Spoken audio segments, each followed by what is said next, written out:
Assalamu alaikum. My name is Ishan Haider and today I am going to give you lecture on principles of management. As you all know that there are five main functions of management, that is called POLCA.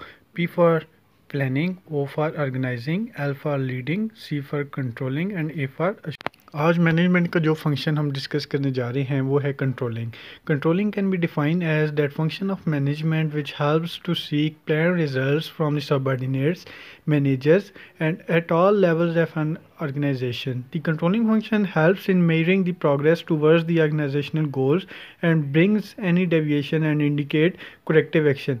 Controlling का function वो है कि ऐसा function management का जो कि किसी भी ऑर्गेनाइजेशन की प्रोग्रेस को मेजर करता है और वाया कि वो गोल्स और ऑर्गेनाइजेशन के जो गोल्स हैं उनके अकॉर्डिंग चल रहे हैं उसकी सारी एक्टिविटीज़, और अगर फिर उसमें कोई डेविएशंस एक्शंस में करनी है या कोई करेक्टिव एक्शन करना है मेंटेन, तो उसको क्या कहते हैं, कंट्रोलिंग फंक्शन.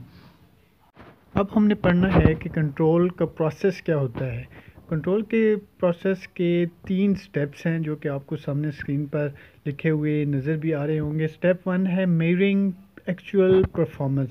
किसी भी ऑर्गेनाइजेशन की एक्चुअल परफॉर्मेंस को मेजर करना कंट्रोल प्रोसेस का पहला स्टेप है. सेकंड स्टेप है comparing actual performance against standard.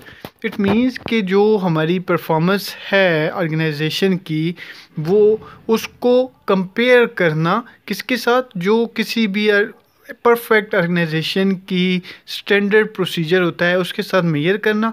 और थर्ड स्टेप क्या है, स्टेप 3 आपको स्क्रीन पर नज़र भी आ रहा होगा, टेकिंग मैनेजमेंट एक्शन. यानी आपने एक्चुअल परफॉर्मेंस को मेजर करना है, फिर उस जो परफॉर्मेंस आपने मेजर की है उसको कंपेयर करना है जो किसी भी ऑर्गेनाइजेशन की परफेक्ट ऑर्गेनाइजेशन की स्टैंडर्ड परफॉर्मेंस होती है उसके साथ. फिर जब आप उसको कंपेयर करेंगे तो फिर आपको जो कमियां लगेंगी अपने ऑर्गेनाइजेशन के परफॉर्मेंस में या ऑर्गेनाइजेशन के गोल्स को अचीव करने में जो एक्शंस हम कर रहे हैं उनमें जो कमियां नज़र आएंगी, तो उन कमियों को, उन डेविएशंस को आपने क्या करना है, आपने उनको कमियों को कम करना है और फिर जो एक्शन लेना है वो क्या किस स्टेप में आएंगे, टेकिंग मैनेजमेंट एक्शन में.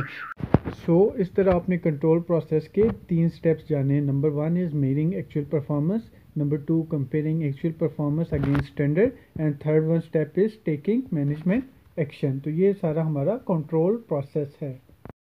There are 3 types of control. Number 1 is feed forward control, number 2 is concurrent control, number 3 is feedback control.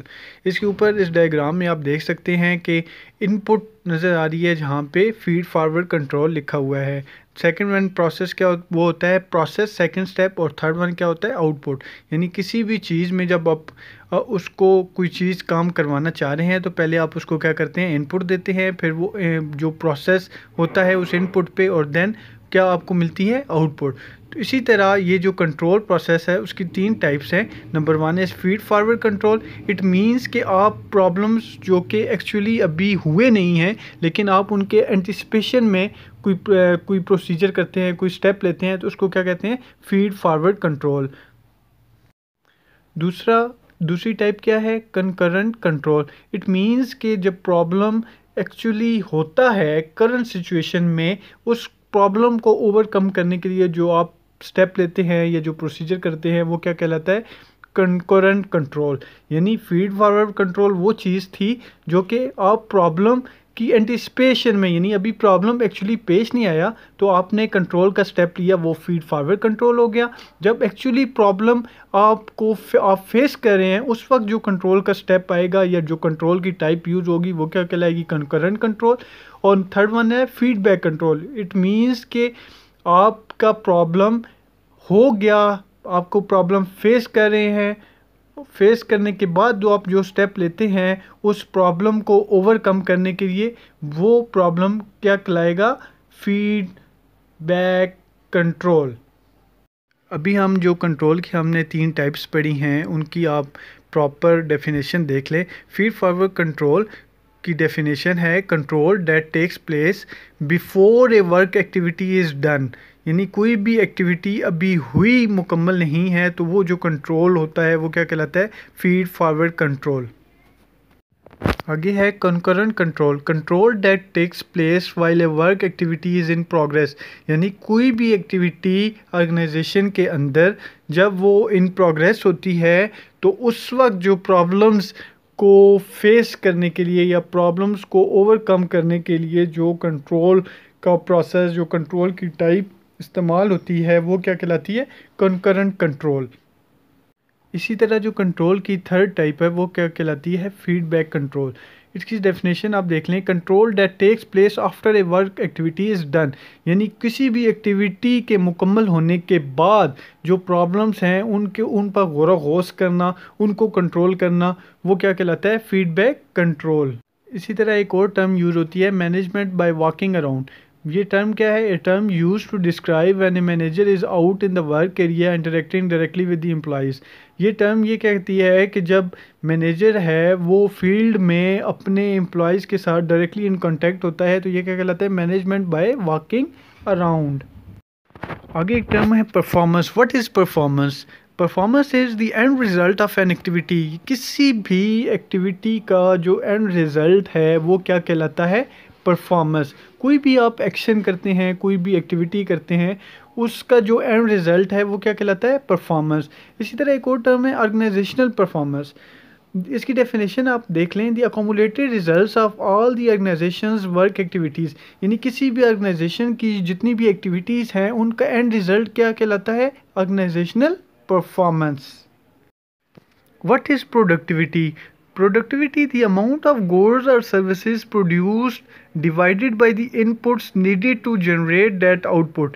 Productivity का फार्मूला क्या है कि जितनी आप आउटपुट प्रोड्यूस करते हैं और उसको क्या करेंगे, आप डिवाइड करेंगे जितनी उस प्रोडक्ट को प्रोड्यूस करने के लिए आप इनपुट यूज़ करते हैं। द अमाउंट ऑफ गुड्स और services produced divided by the inputs needed to generate that output, this is called productivity. Another term is organizational effectiveness. Organizational effectiveness की definition आप देख लें, a measure of how appropriate organizational goals are and how well these goals are being met. It means कि किसी भी organization के अंदर जो उसके goals हैं वो कितने अच्छे हैं और उन गोल्स को ऑर्गेनाइजेशन कितने अच्छे से अचीव कर रही है वो क्या कहलाते हैं, ऑर्गेनाइजेशनल इफेक्टिवनेस, वो उसकी ऑर्गेनाइजेशन की इफेक्टिवनेस कहलाती है।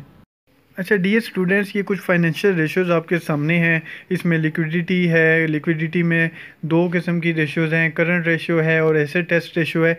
ये इनकी कैलकुलेशन या फार्मूलाज भी दिए गए हैं और ये किस तरह किस मकसद के लिए ये रेशियोज़ यूज़ होती हैं, तो ये इन रेशियोज़ को आपने एक थ्योरेटिकली ख़ुद इसको देखना है।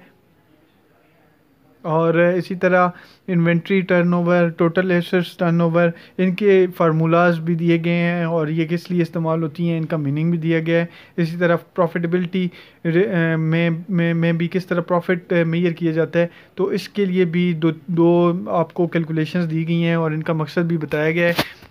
ये आपने ख़ुद इन फाइनेंशियल रेशियोज़ को देखना है, इनको याद करना है।